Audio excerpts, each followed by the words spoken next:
Bonjour tout le monde et bienvenue au Mon Corvo News. Ça y est, Eiichiro Oda décide enfin de briser le silence et nous avons de nouvelles informations concernant le live action One Piece.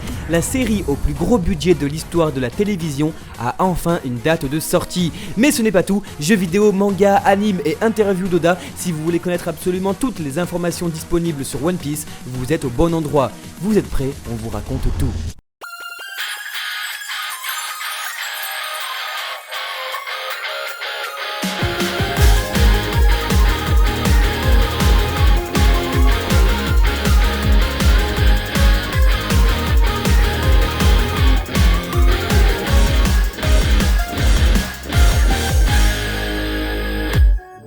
Voici la couverture du tome 96 de One Piece. Oden, Roger, Barbe Blanche, Riley, Shanks, Baggy, Barbe Noire, Marco, Joz et Luffy sur une seule et même couverture. Le saviez-vous? Alors qu'il est pourtant le premier personnage à apparaître dans le manga, il s'agit là de la première fois que Goldie Roger se montre en couverture après presque 23 ans et 96 volumes. Pour rappel, le tome 96 sortira au Japon le 3 avril prochain et le tome 94 lui sortira en France le 1er avril. Excellente nouvelle, One Piece va être entièrement disponible sur la plateforme Crunchyroll. Absolument tous les épisodes et films seront rajoutés petit à petit au catalogue. Devenant un investisseur majoritaire de Viz Media Europe, Crunchyroll a donc en partie racheté les groupes Kazé et donc ADN, qui était jusque-là la seule plateforme en ligne à proposer le manga d'Eiichiro Oda et qui va elle aussi donc rajouter forcément tous les épisodes de la série petit à petit. Vous êtes très nombreux à nous demander comment regarder One Piece légalement. Maintenant vous avez deux possibilités, Crunchyroll ou ADN, et on vous met les deux en description. Le One Piece Color Walk 9 est annoncé au Japon pour 2020. Pour rappel, il s'agit de magnifiques recueils des illustrations couleurs d'Eiichiro Oda depuis 1997. Accompagnés de commentaires souvent très intéressants de la part du mangaka, les 7 premiers sont disponibles en français et le 8ème est prévu chez Glénat le 6 mai prochain. Pour ceux que ça intéresse, on vous les met en description. Le jeu mobile One Piece Bonne Journey arrivera bien sur le Play Store et l'Apple Store français dans les prochains mois. Inspiré de Candy Crush, il faudra résoudre des puzzles en match free pour progresser dans le mode aventure, mais aussi personnaliser sa propre île paradisiaque et y inviter ses amis. One Piece Pirate Warriors 4 continue d'annoncer la sortie de nouveaux personnages jouables. Avec déjà plus de 40 disponibles, il est le jeu One Piece possédant le plus grand roster de la licence. Hancock, Baggy et Ivankov viennent de s'ajouter et il sera possible de refaire toute l'histoire de Luffy jusqu'à la fin anticipée même de Wano Kuni, réécrite pour l'occasion. D'autres personnages sont encore attendus et la sortie du jeu est prévue le 27 mars prochain. Si intéressé, vous trouverez le lien de précommande en description.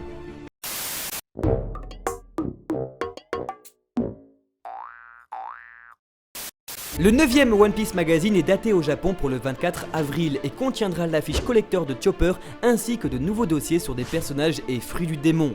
Le numéro 5 quant à lui est prévu en France le 1er avril prochain. Le roman de l'eau se dévoile enfin. Déjà paru dans les One Piece Magazine de façon fragmentée, sa sortie est prévue au Japon pour le 3 avril en même temps que le tome 96. La nouvelle, faisant 4 chapitres seulement, sera publiée qu'en un seul volume. Pour rappel, le roman de Ace, traduit par Glénat, est déjà disponible en 2 tomes en France. De quoi patienter avant l'arrivée de l'eau.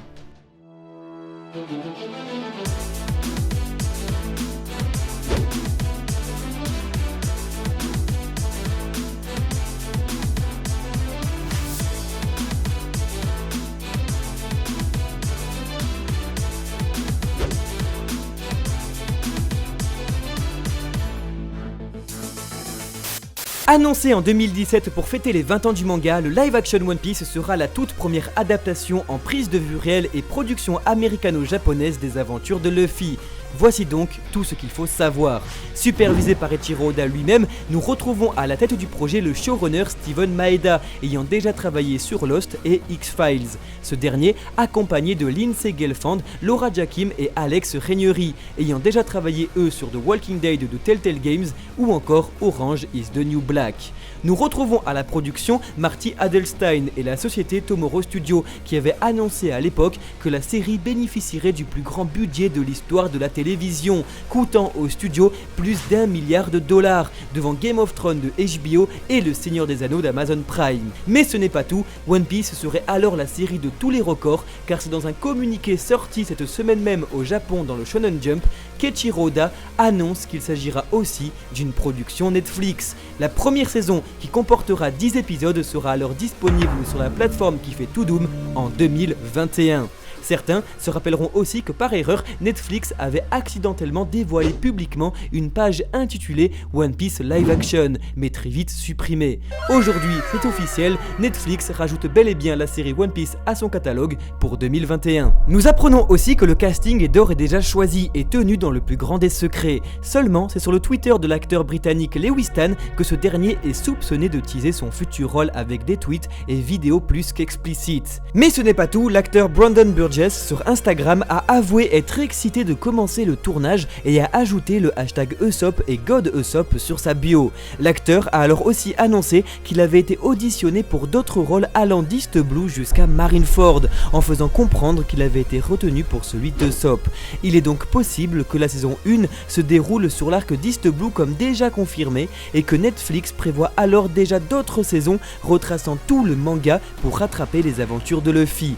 Mais rien n'est encore confirmé et nous attendons ici une annonce officielle. On remarquera alors que si les acteurs de Zoro et Usopp sont bel et bien castés, il y a donc une volonté de suivre le choix d'Oda pour les origines de chaque Mugiwara. L'acteur pressenti pour incarner Zoro, Lewis Tan, est anglais, mais ses origines asiatiques fonctionnent pour jouer un Zoro normalement d'origine japonaise. Comme Burge n'est pas forcément 100% africain, mais son physique ici fonctionne pour les origines d'Usopp, dites elles aussi africaines. Il ne faut alors pas forcément attendre un acteur français pour Sanji, mais en tout cas caucasien. Quitte à ne pas réussir à pouvoir reproduire parfaitement le physique de chaque Mugiwara, leur inspiration hétéroclite et les idéaux de tolérance qu'ils représentent seraient donc respectés. De plus, nous apprenons que la première saison a déjà été écrite par Matt Owens, très grand fan de One Piece et qui a déjà écrit Marvel Agent of Shield et Luke Cage. Elle reprendra exactement la même histoire que le manga et débutera donc avec l'arc East Blue.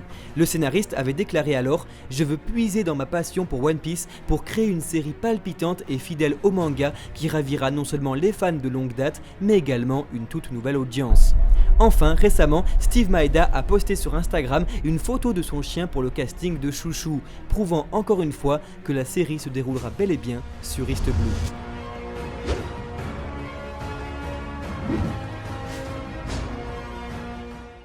Situation délicate pour One Piece et le Weekly Shonen Jump. En effet, Eiichiro Oda est subitement tombé malade et la maison d'édition a dû s'excuser en annulant le chapitre 973 de One Piece pour le reporter au 8 mars. Mais rassurons-nous, cette situation, bien que rare, est mise en place en réalité quelques semaines en retard pour être sûr du bon rétablissement du mangaka. Marquant sa 116e pause depuis le début de sa carrière, il est intéressant de noter que c'est une première pour One Piece et Eiichiro Oda, une urgence qui prouve que le mangaka, bien que rétabli, reste affaibli.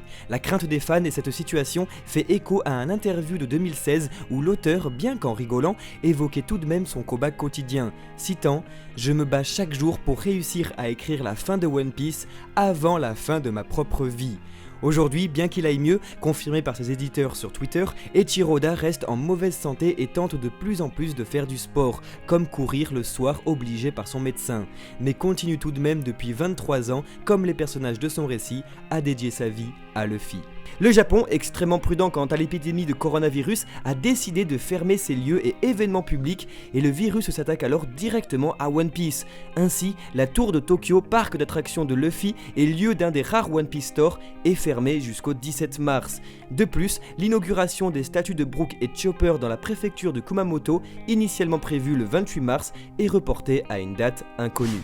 Insolite, une Mercedes One Piece a été dévoilée et l'acteur de drama japonais Yoshihisa Kobayashi était même présent sur les lieux lors de la cérémonie, prouvant qu'une nouvelle star montante japonaise est fan de Luffy. La voiture sera exposée jusqu'au 18 mars prochain à Osaka durant l'expo Hello One Piece, qui comporte de nombreux documents inédits, personnages en taille réelle et aussi une reproduction à l'identique du bureau d'Eiichiro Oda. Ça y est, la dernière pub Nissin Cup Noodle en collaboration avec One Piece est sortie, reprenant l'arc de Marineford dans une anime animation bluffante, la vidéo a encore une fois été extrêmement bien reçue des fans. Mieux encore, les précédentes publicités annonçaient déjà implicitement la dernière vidéo, en présentant en arrière-plan la vibrocarde de Ace se détériorant de publicité en publicité. Tout était donc prévu depuis le début et la compagnie de com Nissin a réalisé un travail magistral qu'Eiichiro Oda en personne a voulu remercier. Ainsi, la couverture du Weekly Shonen Jump numéro 13 s'est mise aux couleurs de Nissin, en plus de la page de couverture du chapitre 972 de One Piece, dessinée par le mangaka même, reprenant les Mugiwara et leur alter ego lycéen. De plus, Eiichiro Oda s'est livré à un interview avec le créateur des pubs, Eisaku Kubunochi. Nous apprenons alors dedans que Oda regrette quelquefois le trop grand nombre de personnages dans son récit, ce qui le fait oublier des détails, comme des vêtements particuliers ou des blessures. Erreur que nous pouvons alors retrouver dans les publicités. Je cite, « Je suis vraiment désolé, il y a trop de personnages dans mon manga qu'il est impossible de ne rien oublier. » Voilà une communication très étonnante qui touche à sa fin et que nous vous invitons vivement à découvrir ou redécouvrir en description. On vous met toutes les vidéos. Maintenant, vous savez tout, que ce soit sur le live action ou One Piece dans le monde entier. Si la vidéo vous a plu, vous pouvez vous abonner à la chaîne pour ne pas louper les prochaines. Ça nous encourage beaucoup et ça vous permet de continuer avec nous l'aventure One Piece. Merci à tous ceux qui s'abonnent chaque jour et surtout merci à vous d'avoir regardé cette vidéo jusqu'au bout. On se dit à bientôt au Mont Corvo pour de prochaines vidéos. Ciao ciao.